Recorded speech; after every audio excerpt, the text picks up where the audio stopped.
Welcome to episode 10 of the Wheels and Beyond podcast. I'm your host, Ben Durham, and today we have Matthew Tremblay joining us from Ottawa as our guest.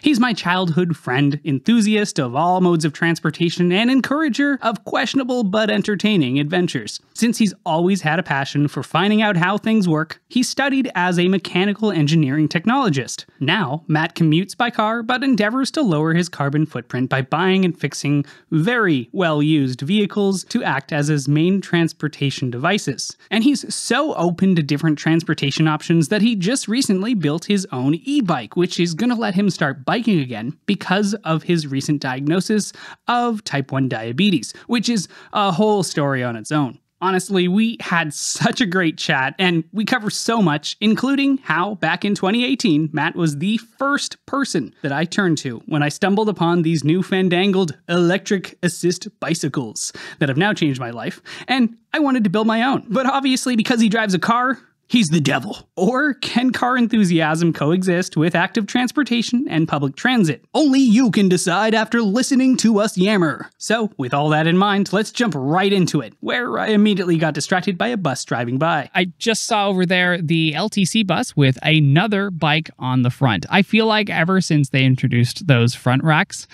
people have actually been using them. It's really cool to see. So, yeah, I just thought I would bring that up. Who are you? That's a really difficult question to start with. Who am I? I'm Matt. I've been friends with Ben for a very long time. We've known each other since we were quite young. Was it like kindergarten or elementary school? I think it was elementary school, but I could be mistaken. Yeah, our memory doesn't go that far back. I mean, like when you're 4 or you're 5 or you're 6, does it really make a huge difference in your memories? Like, I remember hanging out with this guy and doing silly things on skateboards and bicycles and climbing trees and stuff. You know, all the things normal kids do. I like how you already bring up the bicycles. You're like, hey, it was back when we were riding bicycles. No, Yep. well, that's what you did, right? It's like, Yeah. you know, like, so you had different friends with different things. You were my outdoor sports friend. We would go and ride bikes. You know, my parents would bring the bikes over in the car and we go ride, do stuff. Tried skateboarding unsuccessfully, right? I'm hearing this. Okay, no, the unsuccessful skateboarding, that I can get behind. Yeah. But I think you sold me a skateboard for $2. probably. Maybe I was upselling it. I don't know. No, that was I don't even know. At that point, why didn't I give it to you for free? I don't know, man. Your $2 went a long way back in 2000. Back in my day. Yeah, exactly. Back in my day, you could buy a lot for $2. Just on the technical side here, it is really windy right now, Very. and we have these wind muffs that I just got. These individual things. This is not really related to anything else, but it's important that if you hear any wind, it ain't my fault. Yeah, he's trying. That's for sure. I'm trying. These are But large it wind is sucks. quite windy. But yeah, we're here in Plane Tree Park, and we actually drove over instead of biking over. What? And you use a motor vehicle, Benjamin. Technically every day because the e-bike has a motor. Mm. But, boom. No. But no, okay, so like I associate you with the car tinkerer. Right. That is how I would describe you. And actually overall tinkerer because, so we'll get into the car stuff, but you are actually going to be building an e-bike. That's right. And Yes. when back in 2018, got back from Thailand, I was inspired by the mopeds there because you just hopped on. And then that's actually when all the e-bike stuff happened. So you, audience, he helped me get into the e-biking, believe it or not. Mr. Car Guy over here. Mm-hmm. Well, that's cool. But yeah, well, what happened? Ben sends you a message and says, oh, I've got this really great idea about how about doing this? And I'm like, making an e-bike, Benjamin? Yourself? How hard could it be? Let's look it up and see. So then we went through a lot of deep dive of research, and then I think we were severely overthinking it. We really were because we were looking into like friction drive ones, I think, at one point, which is where the motor goes along, like on the wheel. And there are ones like that, but they're not that efficient. Like, well, why would you do that when you can get a direct drive That's or right. Something else? So we got a kit. Yes, exactly. It's like all of that research turned into buying a kit off of eBay and then spending the rest of the money on a really, really good battery that was quite expensive at the time because it wasn't it like the 18650 cell battery at the time, which was brand new. Yes, and now it's still actually fairly reliable, but now they have what is the next one? 2000 something. It's 20,000 something, and it's what the new Teslas use. Right. And old Teslas used to use 18650s as well, right? I believe so, like yeah. straight up. So like It's it's a Tesla powered. bike. Yeah, Tesla bike, eBay Tesla bike. So yeah, you're here from Ottawa. We Yes. grew up in Ottawa together, or Gatineau across Yes, the river. exactly. Am I saying it right? Gatineau? Gatineau is fine, yes. I have lost all my French since leaving. Yeah, that's what happens. So how did you get into car stuff? Going back to that. Blame my father. It's all right. his fault. All right. Well, I mean, look, it's just like anything within reason, you get into it based on exposure, right? So when I was a small child, my father had a very interesting car. At least I thought it was really interesting. And I was very sad when they sold it. But he had an Alfa Romeo GTV6. And so he used to take me to like preschool in it, like daycare kind of deal. In that, and it's great when you have a child with no legs because his seat in seating position, it was a 4-seater car, but when the seat was in his actual seating position, it was basically right up against the base of the rear seat or the bottom of it. So fine when you're in a car seat, not as good when you're starting to get legs. So they sold that, and I was starting to get legs. It's like you just didn't have legs. It's just you're meaning short legs. You started as a grub, and then no, but you start off as a potato. Yes. Yeah. Back on task. Maybe. I don't know. There's a lot of tangents that are going to happen in this, I think. Yeah. But my dad basically instilled that in me. Used to watch F1 racing when I was a kid. And then we started working on cars together. Little stuff, right? Oil change, whatever else. But you build that habit. And if you ask my family, they'll say, oh, no, he was always a tinkerer, whether it was cars or not, taking apart. He'd get something and we'd take it apart and then figure out how it worked and then try to put it back together again. People used to bring me their broken toasters in my family. I was known as like the toaster repair guy for a while. And like to this day, people still will bring me a toaster. Like, oh, I saved this for you. I thought you could maybe fix it. So I actually started giving toasters away to people. I was like, hey, you need a toaster. And I'm like, actually, I could use a toaster. I'm like, here you go. I will now harvest toasters just to stockpile for when I come to Ottawa. I'm going to hand you like 7 toasters. To be fair, all I was really doing was cleaning them and putting that together again. It wasn't like I was actually like replacing any components on them at the time. So there wasn't, so people, they were still functioning toasters. Well, the toasters didn't work, but there's like, sometimes there's a contact that's bent out of the way with time and heat and use, or a lot of people throw a lot of stuff away that are broken for very silly reasons. It could be as simple as a dirty contact, right? Like I had like bimetallic spring things on record players and other stuff. Like literally, like the 2 pads are corroded and it doesn't work. So you go and you just clean them or sand them, and then all of a sudden it works again. And then they're like, "Oh my God, you're a genius!" And I'm like, "No, I just tried. I just tried."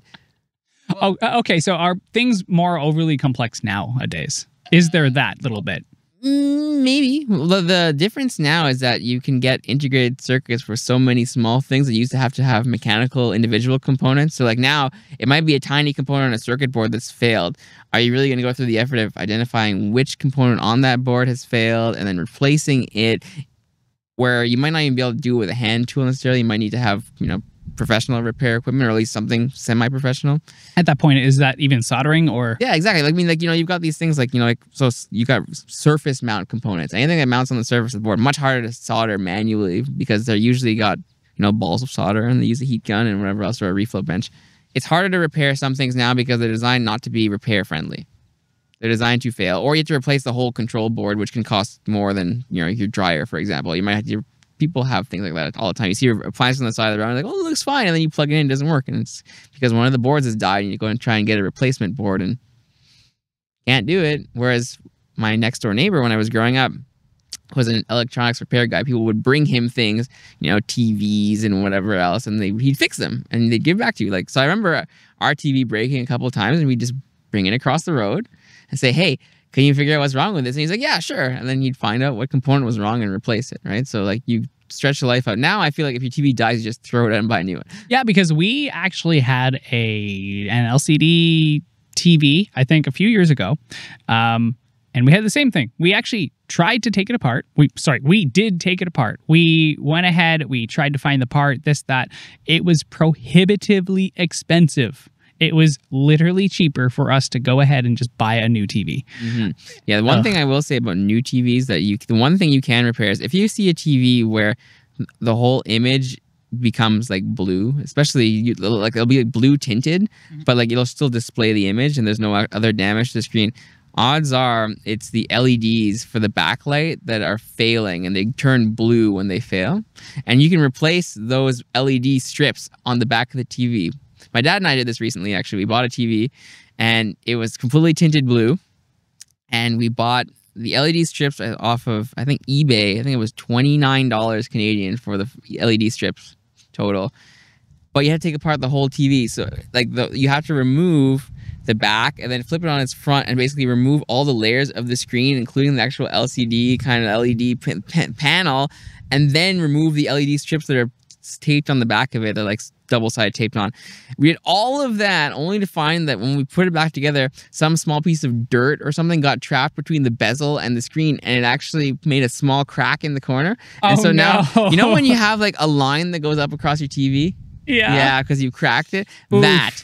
Now, the TV still works, and the line sort of comes and goes, and it's right on the edge, so we kind of left it. But, like, it goes to show, even if you go through all that effort, right, there's no guarantee that you're not going to mess it up anyways. Yeah, and I think that freaks out a lot of people. Bringing it back to any sort of mode of transportation at all, I was bringing this up on our ride-along, which was different from all of the other ones because we were driving. Right. But it was also slightly noisy because there was so much like traffic and the windows were open because you don't have any AC. No AC in my car. Which, even though we live in Canada, like, it's not a big deal most of the time, right? I mean, look, I feel like recently it's been warmer, right? Yeah. So when it's like, 40 degrees with the humidity, you kind of wish you had AC sometimes. Yeah. Our previous car, so like 3 years ago, I guess at this point, we didn't have AC. And yeah, it's not great. Yeah. It's nice to have. It's nice to have. It was good. It was a nice... It's fine. It's a nice temperate day in Canada. Yeah. But it was slightly noisy because of that and all the trailers and squeaking and stuff.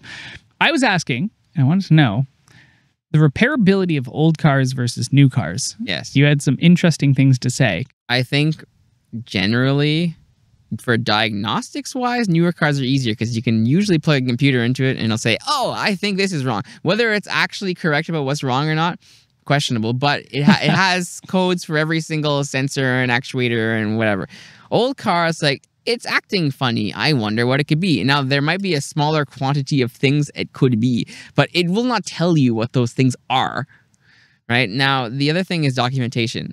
I feel like people who care about, like, certain cars, like you might call them enthusiast cars or something else where they have some following, whether it's because people like to drive or they just have really good longevity, like Toyotas or other stuff.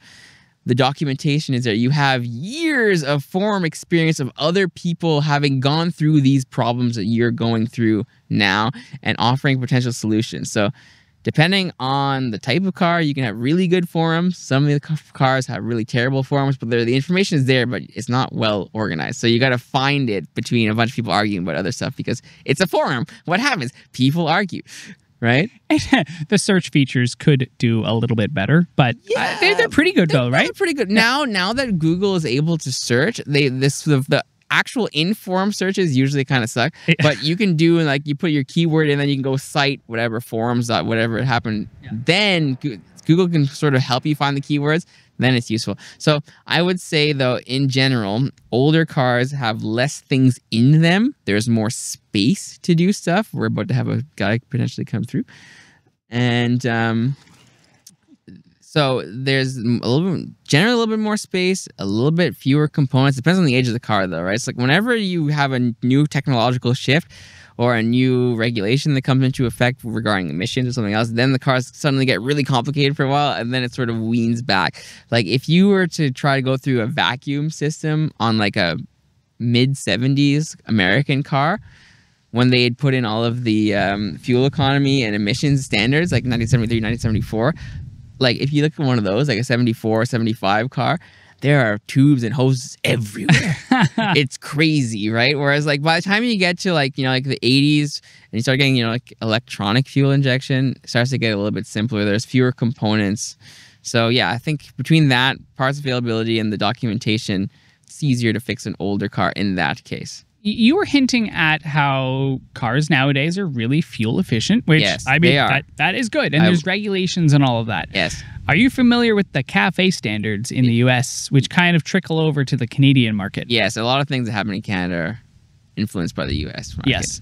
I'll get off of this topic in just a moment, but the sizes of cars and the viewability, like out of your car, I just love. Like you can see everything. Yes. You mentioned there's some blind spots because of the convertible, but aside from that. Other than that, I mean, yeah, fine. Your rear 3/4 is a little bit hard to see, but it's not any harder than a modern car is, right? So, yeah, between safety regulations, right? Your greenhouse of your car is getting smaller and it's getting taller, right? So, like on my car, when you're sitting in the car, maybe the window is or the door sill is like kind of at your like shoulder, your shoulder a little bit lower, whereas in a modern car it's gonna be up near your neck, right? So, and there's reasons they do that, right? But gross negligence. Ha ha ha ha. Yes, but it makes it harder to see out of it because you have less glass to deal with, right? So that's why also some people seem to prefer SUVs now because you're sitting up higher. So all of a sudden, because you are higher, the side impact is less pronounced. So the window can be a little bit taller because they don't mind having a taller greenhouse as well. So then you feel like you can see more because you're sitting up higher and more upright than you would be in a small car where the windows are getting smaller and the pillars are getting larger. Also, when you say greenhouse, Yes. that's what you referred to the cabin as? Yeah, well, anywhere that was glass, right? Is it actually that, or is that something you say? Some people call it that. I don't know. Okay. I'm not the arbiter of what you can and can't call things. Okay. So I have my list here, going back to 2018. The thing that brought all of the e-biking stuff up was the Rad Wagon. And I saw and sent you a video from Linus Tech Tips where they're like, this cargo bike can replace your car. And it piqued my interest ever so slightly, but I didn't realize that it would, change the fate of my life. Yes. And like not hundreds just yet, but over the course of my life, it will be hundreds of thousands of kilometers, not on a car, but on a bicycle instead. Yes. So now, did you want to go over your mid-drive that you just got? You were mentioning that the creator was a past engineer of Bafang. I believe so. Yeah. I mean, that's hard to find these. Anytime you're talking about like something that's made in a different country, harder to get the information when it's not super well documented. Right now, as far as I understand, it's TO7. I believe, at least the lore is, this is an engineer from Bafang that decided to go out on their own and make a different version of it. So whereas the Bafang doesn't have, I believe, a cadence sensor in it. Oh, really? I thought it did. No, I think it's a. Is it just torque, I think it's torque sensing, but not cadence. Or maybe it's the other or way. the opposite. Right? Yeah, okay. It's one of the two. Regardless, this one has, in theory, more features. So it's a mid-drive kit. It's, I think, 500 watt. And it's got, what I like about it is that it has firmware update capability. So you can plug it into your laptop and either put in the official firmware that's continually updated, or I'm assuming eventually, since it'll become an open source thing where people can make their own custom firmware.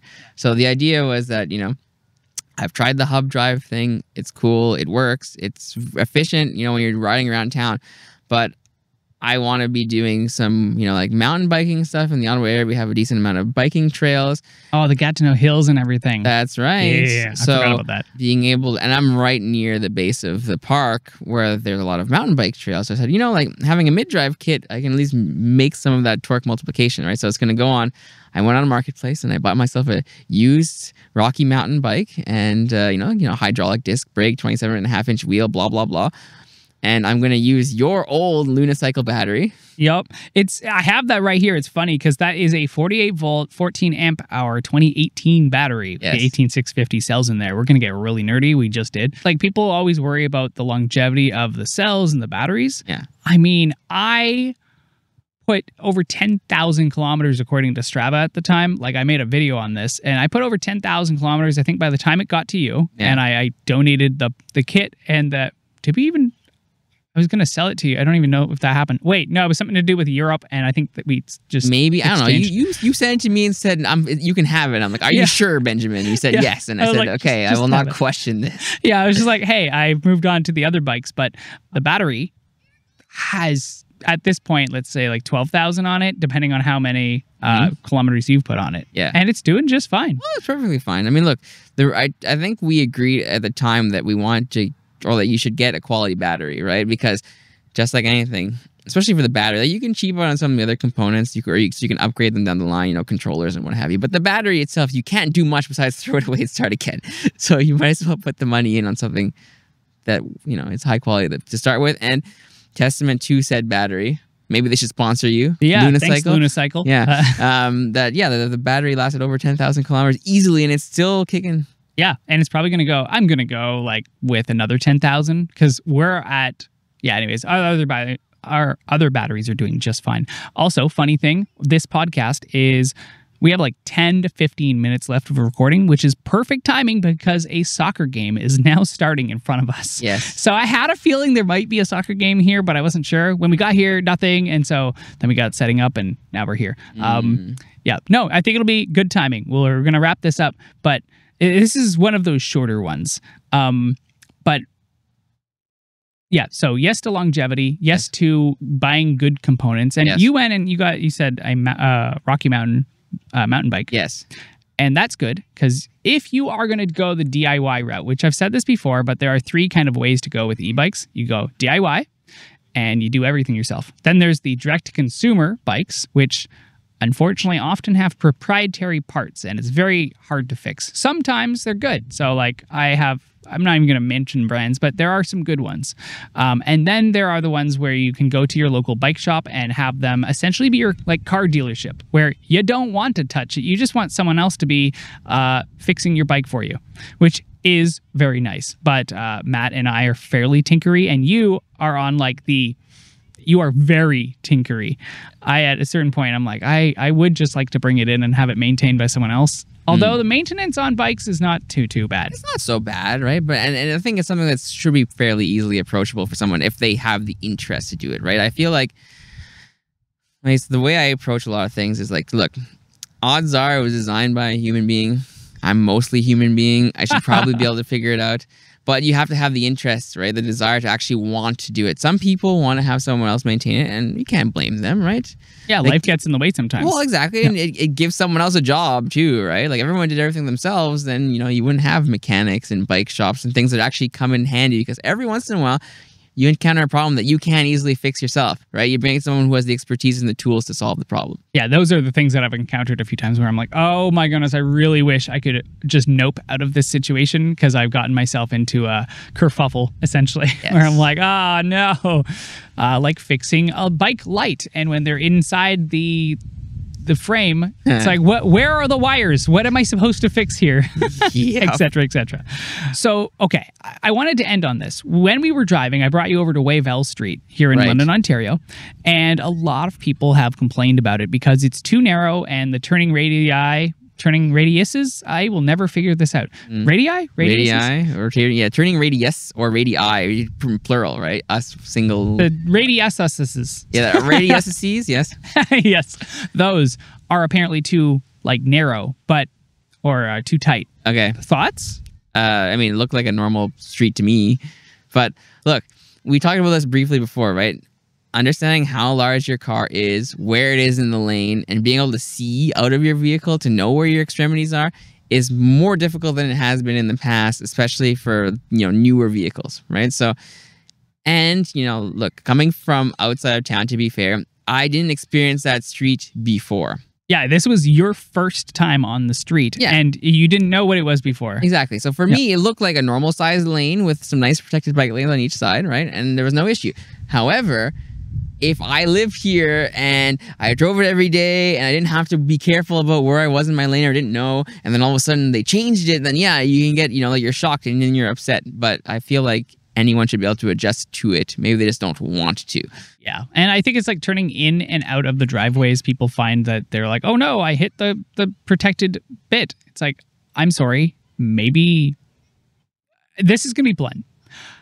But learn to drive better. Know where your car is. That comes off really bad. But you were mentioning on the you do some track days. Yeah. And you were saying that it's probably good to. You didn't say probably. It's good to know and stress test your car and know how the car is going to react under certain situations. Yes. I agree. I think that the driver training and all of those things should be more intense. Yeah. like if people don't know where the ends of your cars are, like people back up and leave like a whole car length behind them without, let's say, a backup camera because they don't know where it is. And you were saying that some cars also should probably have backup cameras because there is no visibility Yes, behind, exactly. So sometimes they're required, right? Sometimes you have no choice. You can't see it without it. Yeah. But, every once in a while, it's nice to actually get out of your car when you're parking and say, oh, like, I think I'm a foot away from this car behind me and, 6 inches from the curb. And then you get and you compare and contrast. Oh, I'm actually 9 inches from the curb, but I'm, 3 inches from the car behind me. Then right? I'm not just waiting for it to beep at you. Because some of these cars, like, it's not standardized either. Like, when it starts to Yes. beep when you're reversing, right? So sometimes it'll beep and you're 3 feet away. And other times you're going to beep and you're like a foot away. So you have to know how far can I actually go. And that's all about being comfortable with your vehicle and understanding where its extremities are. Like knowing how tightly it's going to turn. Like where's my rear wheel going to end up when I turn my front wheel coming out of my driveway? That's how people clip these things, right? You've got this car that you don't actually know where the end is. Maybe you're not paying attention quite right, and you turn a little bit early because you want your nose to be in the lane because you feel like it's narrower, and then you clip the inside, right? Yep, exactly, with your back tire. Yeah. And if that is happening, you should most likely adjust and figure that out. Yeah, but but it's annoying, right? Like think about if you hit your car and you scratch it or whatever else, then you get mad and then you get emotional. People get excited and then things happen, right? But that's why, like you said, driver training useful. Doing something like like an autocross or whatever else, even if you're not there to like or just to figure out how does my car react at the limit or close to it, right? Am I going to turn really sharp? Is it going to do what I want to do? Is it going to act funny? If I turn now, am I going to hit that cone or am I going to miss it, right? So, hey, I do have to add something there where you're saying autocross and some people might be like, oh my goodness, because I haven't even done that. And it does sound fun. It's like, oh, I wonder if I could go do that. If you want fun, that's fun. Like, how fun is it? Oh, it's so fun. But so it happens in usually a parking lot, right? They set up cones. It's timed. It's just you against the clock. And you're supposed to navigate this course as quickly as you can. And it's timed. Now, the same clubs that do autocrosses and, high performance driving events at tracks and other stuff generally will have like a winter driving course or something similar where they do training for you. So knowing that, but yeah, like I said, even just going out, to a parking lot and saying, I'm going to, practice, reverse, gently. Reverse 90-degree parking or parallel parking or what have you, just trying to figure out how big is my car? How well can I navigate this, right? Because people will buy a car and they'll start driving it because it's like, I know how to drive, right? But do you know how to drive that specific car? Yep. And right, in those strange cases, right? How often do you parallel park in the country? Very rarely. But then also you go into the city with a car that you haven't practiced parallel parking in, and then you get nervous, right? And and then people are watching, you're holding up traffic, something like that happens. Exactly, it gets stressful, and then you rush, and then you curb a wheel or you hit a car or whatever else, right? Like it happens, but trying to figure out those stress points and eliminating them kind of just benefits everyone, I think. Yeah, I think that's a good takeaway.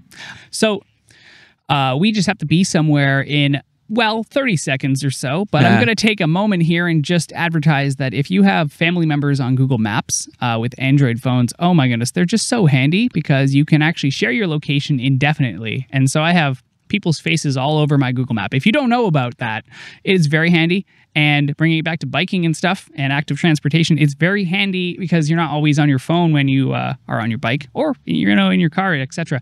And instead of having to call up the person or text them, hey, where are you? You can just look at your map. Super handy with those who you feel comfortable sharing your live location with indefinitely. Very handy, though. I mean, you can share for a certain amount of time, too, if you just want to say, hey, by the way, I'm here. Yeah. Like, there's a 1 hour option. Super handy, too, with weird strangers that you're like, hey, I don't know who you are. Or just don't share your location with a stranger. I don't know. Occasionally, I'm like, hey, I want to know. So you see the weird dragonfly again. Yeah, the dragonflies are right around here. It's pretty cool. Okay, so I wanted to end on the Alps, driving through the Alps. Oh, yes, that was fun. That was so much fun. We were in, the Alps. Wow, okay. But we did a car rental. Yes. And did you want to elaborate on that journey? I mean, what did we do? We rented a car for a day because it's very expensive in Europe, especially for if you're not dropping it off in the same town, like one-way kind of deal. So anyways, we picked it up in northern Italy, we're in the Bolzano area, and then we went up through Austria, I believe, into Switzerland, and then from Switzerland back into Italy, down along Lake Como, down to Milan. So that was quite a day. I think it was 10 hours of driving, and we accomplished 400 kilometers. And I'm very easy when it comes to travel. You had arranged everything for, I think, it was a 10-day European tour. We went over through a bunch of countries, and you really wanted to do it, and I can see why. Yeah. Like, that is an experience. This is a podcast where I just have to say, like, sometimes it is enjoyable, especially when you have someone who knows what they're doing. Like, I felt totally safe on the road. I was just having a riot because I knew that you were cornering and doing all your stuff that you do. And I'm like, this is great. This is fun.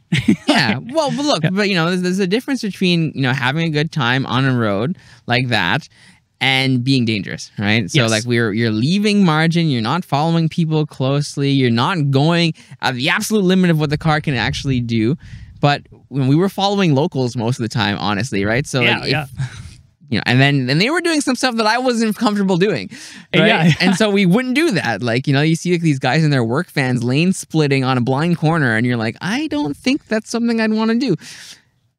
But regardless, a lot of questionable things happening. Yep. But I mean, look, we had the view, right? Like the vistas. As a passenger, I'm kind of jealous of you for that part, because you got to just look at all of these amazing landscapes and changing landscapes that we saw over that course of that day, right? Up from like somewhere where it was perfectly green grass, up into snow when the snow was basically as high as the roof of the car, and then back down again. These like crystal clear turquoise lakes as we're going through, and like I had a blast. I really enjoyed myself. But like we had two very different experiences, right? We totally did. I enjoyed mine, and I hope you enjoyed yours. Oh, absolutely. Yeah. But yeah, flipping it, yes, you could have. I guess we could have taken a break and swapped a little bit. Yeah. But for reference, I really, really find this funny. And I think this is maybe why I just love your perspective when it comes to cars. What did we get for a rental car? Oh, it was a little hatchback. It was a Peugeot 208 diesel. It was great. How many liters? I think it was actually pretty big. I think it was a 1.6. 1.6. Yeah. For Europe, that's pretty big. Yeah. So, okay, I like underpowered things because most of the time that's all you need in everyday driving. But when it comes to this, it just felt like you were saying this in your car, but like it just felt like you're part of the road. Yeah. Like you can feel every little bit. Yeah, exactly. So like we were going, we had a lot of fun. We were like, like it handled pretty well, and like it was comfy. We did our stuff. And yeah, it was fun, right? I think it was the perfect car for our trip because we didn't need space. It was just the two of us and some backpacks, and a little hatchback, better on fuel. Like there were some points where we were like, "Come on, climb the hill!" Right? It's so steep, and you're like, "Ah!"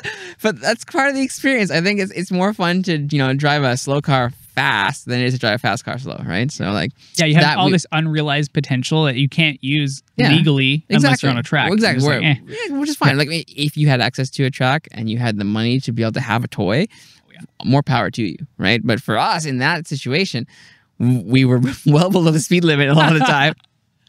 And we're using, as much of the motor potential of a hill as we can because you have no choice, right? Yeah, it was hilarious, and it's a diesel, right? So it runs out of power. You can rev it up, but it dies after like a certain speed. So you're like, hey, gotta shift it up, and then you're like, ugh. It was a turbo too, right? Yeah, turbo diesel. Yep, turbo has to be with 1.6. Yeah. So I'm glad we could end on that. I feel like we should probably get to do our errand, which yes, we have a prior commitment, which people are waiting for us for. Funny thing, he is right near us, and we're down there. Yep. Yeah, okay, so we're going to be right on time. He's ever so slightly late because of traffic. Yes, traffic sucks. Yeah, ride a bike when there's traffic. I wish I could commute on a bike more often.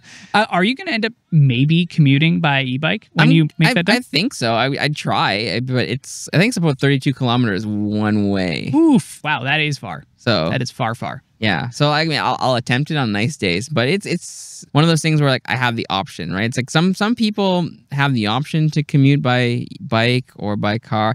If I live somewhere where I was closer to my office, maybe I'd ride the bike more often. Or like depending on where you work too. Like I work on the outskirts, right? So then you have to. There's no good access to do like a combination of public transit and bike. right now. Like, yeah, you said you mentioned that the bus earlier, right? Having the racks in the front is fantastic, right? Every time I see them, I'm like, oh, great, because like sometimes you don't really want to bike, but when you get somewhere, you want to bike there, right? So like it might be half an hour on the bus, and then you can ride to your final destination, and it cuts your trip in half time-wise. Exactly. Because it's like, whoa, I did not want to bike all that way. And at that point, sometimes all you need is a regular bike. Actually, oftentimes all you need for that 32 kilometers for an average person, that's pretty far. So yeah, it's the bus bike racks would be awesome if they could shave off like 20 of those kilometers in just one big go. Yeah. So it's also, I think so. Different people use different things. Like some people haven't ridden a bike in a long time, so having like a light assist e-bike might be the perfect thing for them, right? They don't need some huge fancy thing. They just need something to help them get back into it, expend a little bit less energy than they might otherwise, and get back into doing some exercise. So yeah, and you can use just different levels all you want with those e-bikes. Oh, absolutely. With any e-bikes. Yeah, I think just like any mode of transportation, right? There's a different situation for each one. Like there's a different use case for every type of motor vehicle. There's a different use case for every type of e-bike, and you just have to find one that actually works for your lifestyle as much as you can, right? So we've talked about this a little bit too. Having the choice is fantastic. Being limited by what sort of vehicles you have access to kind of can sometimes dictate what you can afford, what's available in your area, what's available in your market. Maybe all you can get is a giant pickup truck, even if you want something small, right? And so you start with that, but it doesn't mean that later down the road you can't choose to have something smaller. Just like you might start with a huge overpowered e-bike because that's what someone told you to buy at the bike store. And then it turns out all you need is some light assisting that's lighter, because some of these big fat tire e-bikes are like 85 pounds, right? They are very heavy. So and you're trying to lift that onto your bike rack on your bus, it's a workout and a half on its own. So just be aware that there's other options available to you than what's just advertised locally, and make the best decision that you can. I think that's a good ending note because we do got to get going, but I never really thought of it that way. Maybe I did somewhere in the back of my head, but there's tons of different types of cars. And what I guess I constantly advocate for is choice, where it's like, oh, well, get a car. Well, I have a car. So do you. But you had also the other idea. You're like, wait, I can make an e-bike. I could maybe do the commute. It's a longer one, but at least you'll also be able to do trails or get on a bike again. You're on a bike still, but I'm on a bike still, but look, I was recently diagnosed with diabetes, right? We didn't talk about that at all, but because of that, you have to manage your blood sugar, and riding a bike just, like that means that I have no safety net. If all of a sudden I'm somewhere and my sugar starts to go low, having an e-bike means that I've got that safety backup, right? So it makes it easier for me to reapproach doing these sorts of sports. So like I said, there's a situation for everyone, and there's a tool that can help you approach that situation. Wow, that was like a bombshell at the end there. I forgot to bring that up. I didn't know if you wanted to cover that, but yeah, health-wise, there have been people in the comments who have said that e-bikes have changed their life because of exercise-induced asthma or just asthma straight up, and the e-bike has let them actually commute versus not. So it's either they're going to drive, they're going to take the bus, they're going to do other things, but even doing that bus trip might be limiting because of the walking to the bus. Like, people have health issues, and in your case, diabetes, and which is an interesting one. Okay, one more thing. It's an interesting one. Do you mind sharing that it's like type 1? Yes. But what is it called? Like no family history. No family history. Yeah. Well, look, I was 27 years old, and I have diabetes now, right? Where did it come from? Nobody knows. The doctor said the word interesting a lot, which I don't like. you were saying this the other day. Yeah. You never want to have a doctor say, interesting. Yes. This is interesting. Intriguing. No. Yes. I wonder where that came from. So yeah. So it is what it is. But like you said, accessibility, right? Having these options now, we're living in a really great time for that. People have access to information, and the tools they can use to help make their lives easier. People who are living with disabilities, and some of them are way worse than mine, right? Mine is manageable with modern technology, but being able to make those choices and say, I'm not just limited by this, my disease doesn't define me, I think is really powerful for a lot of people. Yeah. So that is now a great place to end this. So thank you for listening or watching, and I hope you come back. Oh, and now I'm getting paged by our friend. Yeah, we gotta go. Okay. It was nice talking with you on this park bench. Thanks, man. All right. Bye. Peace.